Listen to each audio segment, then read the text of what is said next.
بسم اللہ الرحمن الرحیم۔ السلام علیکم ورحمۃ اللہ۔ حضرت عامر رضی اللہ تعالیٰ عنہ نبی اکرم صلی اللہ علیہ وسلم کی خدمت میں حاضر ہو رہے تھے۔ ایک درخت پر انہوں نے ایک گھونسلہ دیکھا جس میں چھوٹے چھوٹے بچے تھے۔ چڑیا کہیں گئی ہوئی تھی، ان کو وہ پیارے لگے، اچھے لگے، انہوں نے اٹھا لیے۔ ذرا دیر میں چڑیا آ گئی، اس نے ان کے سر پر چہچہانا شروع کر دیا۔ وہ ان کے سر پر اڑتی رہی، چہچہاتی رہی۔ وہ صحابی رضی اللہ عنہ سمجھ نہ پائے، بلاخر تھک کر چڑیا ان کے کندھے پر بیٹھ گئی۔ انہوں نے اس کو بھی پکڑ لیا، نبی کریم صلی اللہ علیہ وسلم کی خدمت میں آ کے پیش کیا کہ اے اللہ کے نبی صلی اللہ علیہ وسلم، یہ بچے کتنے خوبصورت پیارے ہیں۔ واقعہ بھی سنایا۔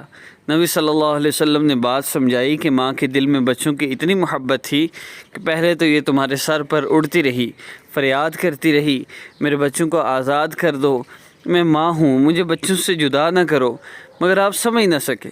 تو اس ننھی سی جان نے یہ فیصلہ کیا کہ میں بچوں کے بغیر تو رہ نہیں سکتی، میں اس آزادی کا کیا کروں گی، میں بچوں سے جدا ہوں، اس لیے میں تمہارے کندھے پر آ کر بیٹھ گئی۔